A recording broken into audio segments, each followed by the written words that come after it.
Many home buyers are asking, where are the homes? So in this episode, I'm going to answer that question.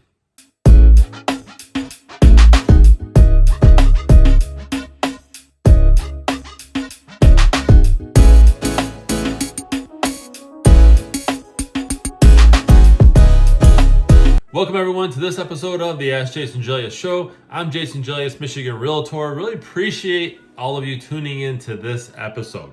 Had a great question. It's not just one time that I've been asked, but multiple times, and that's, where are all the homes? It's now March 2021, and we still have low inventory. Not a lot of houses on the market.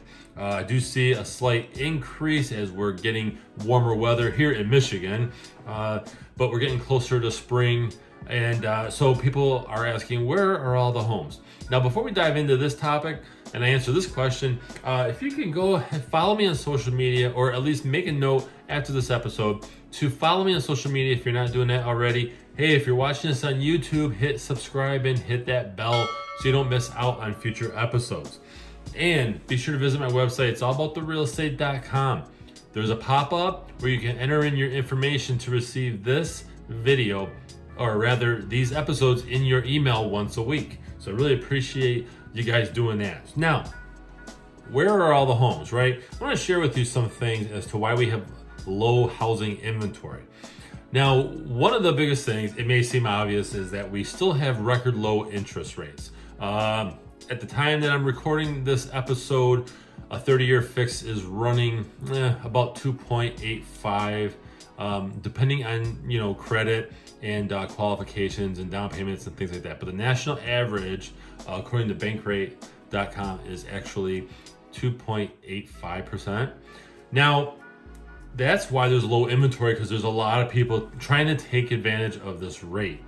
There's also stimulus money that is coming out. Some people are getting $2,400, I think, or $1,400. Some have already gotten it. I did a video not too long ago, I think late 2020, when the first stimulus regarding COVID came out. 1 in 4 buyers were using that for their actual down payment. Okay, which may not seem like a lot, but to a first-time buyer, that is actually a good amount to put towards a down payment or closing costs, things like that. Okay, but low inventory is being caused mainly by the lower interest rates. And so some people are wondering, okay, well then should I just wait to buy until things change, right? Until things slow down? Well, I guess if you don't have to move, that's a good thought. However, we're seeing the mortgage rates gradually increase. Experts that I follow, analysts, even the Fed is looking at getting interest rates back up to, or I shouldn't say back up to, but gradually increasing them by summer 2021 to about 3.24. And it's looking like it's going to get there sooner than summer, actually, the way it's going up a little bit. Okay, nothing to worry about because it's still historically low, but people are trying to fight that. And so if you wait too long, you will be faced with higher prices on homes, and you will also be faced with a higher interest rate. So just keep that in mind. Okay. I'm going to share with you some other things here. I kind of put together something here that I want to share with you. Now, for those who want to buy a brand new home, or they want to build a new home, it's a couple different areas, right? If you purchase a new home, you will, for one, a new build home will cost more than a used home, just because right now lumber costs are up. They've been up for a little bit here, so homes are costing more. And then, of course, values have been going up as well. But if you're looking to build a home where you hire a builder on your own and you choose the land, you buy the land and you do the construction loan, you're going to be paying a dramatic amount more than if you were purchasing a used home. There are some benefits to buying new. Of course, you get to control the process and have a custom home made to your specifications. If you want a larger garage, you can have the builder do that as long as it fits within your budget. Okay. I want to also bring up some other factors. Okay. So you have some people that are nervous about COVID still, and so there's a small percentage of people out there According to the National Association of Realtors, there's a small percentage of people that were surveyed, and they said that basically they're waiting until the pandemic is either on the tail end, which I personally feel we're on the tail end of it. Things are getting better, but I'm not a healthcare professional, but I just feel that they're getting a little bit better. But anyway, some people are hesitating putting their home on the market simply because we're still in a pandemic and vaccines are rolling out. But some people just don't feel comfortable having people look through their homes. Okay, so that's also one factor too. And so how do you handle this, right? Okay, the housing inventory is low. What do you do about this? And so I'm gonna share with you guys some advice that I would do. Okay. Now, for one, I never want my home buyers to overspend. Yes, you are buying high right now in this market because it favors sellers, but it is, I don't want to say offsetting, but it's offset a little bit in terms of the lower interest rate. Your payment's lower than it would be, let's say this time last year. Okay, so you are buying a little bit high, but you shouldn't go crazy. I always tell my buyers, just don't break the bank to get a home. So I want to share something too, is that there are some things that you can do if you're looking to put in a winning offer. And while it's not 100% guaranteed, I'm going to share with you some tips. Okay. One of them is getting to be common, and that's waiving the home inspection. Now, I'm not a fan of this. I want it noted that I feel you should always get a home inspection on a home.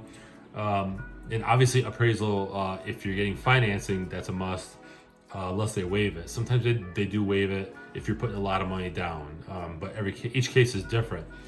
But I would never waive a home inspection, but many people are doing it. That they're just saying, forget the home inspection, I'm just gonna move forward and buy the house, okay? And sometimes they do this sight unseen, which I don't agree with that either.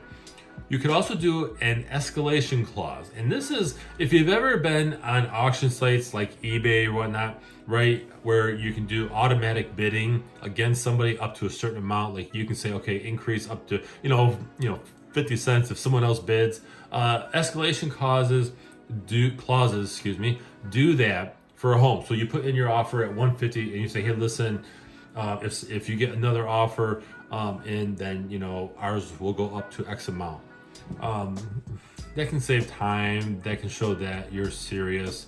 I feel that it kind of reveals your maximum amount. So I'm not a huge fan of those, but some other states actually are seeing increases in escalation clauses.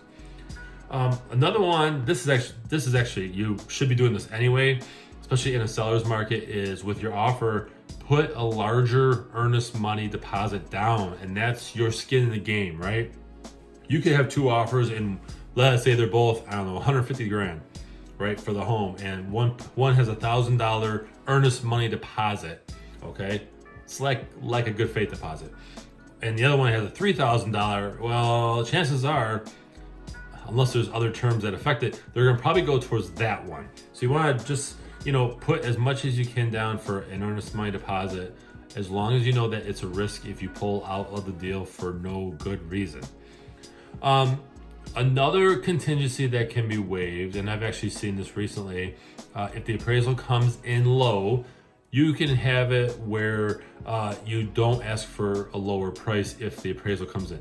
This is helpful if you're a buyer and you're putting 10 or 20% down, because you have room to budge.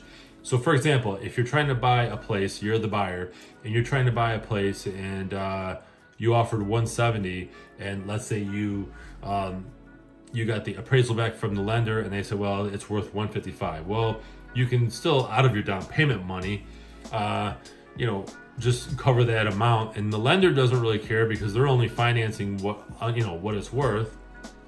You can do that. Use caution with that, though. Just make sure that it makes sense for your personal situation.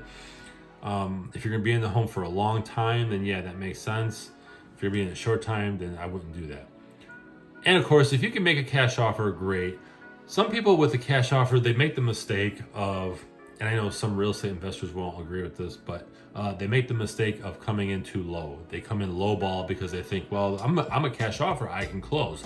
But I've seen sellers where they have accepted an offer with financing versus a cash offer because it was a lot more beneficial for them and more money. So don't be a lowball offer. If you're offering cash, you can be more aggressive, of course, but and of course, if you're looking to buy a home in a seller's market and you're the buyer, just know that you may lose money on home inspection and you may lose money on the appraisal if the seller doesn't want to accommodate. That's just a part of the process. You're buying one of the biggest things that most people will buy in their lifetime, and so that's just a part of it. So I just want to share with you this. I hope you guys found this valuable information. I hope that you share this with people, family, friends, colleagues, spouse, whomever. Just share this with somebody who would find this information valuable, as well as my other episodes that you can find on YouTube and on social media. I have all those links below. So once again, visit my website. It's allabouttherealestate.com. I'm Jason Gelios, Michigan Realtor, and I appreciate you guys watching. Thanks everyone for watching this episode of the Ask Jason Gelios Show. Be sure to visit the links in the description below to pick up your copy of my real estate book, Think Like a Realtor. It's a little book about buying and selling residential real estate through the eyes of a realtor. It's real world advice, tips, whether you're a new agent in the business or you are a home buyer or even looking to sell a home. This is great advice. So I really appreciate it if you guys visit those links, pick up your copy, and go ahead and share a review, good or bad, if you like it, if you hate it, okay? But get your copy today. Thank you.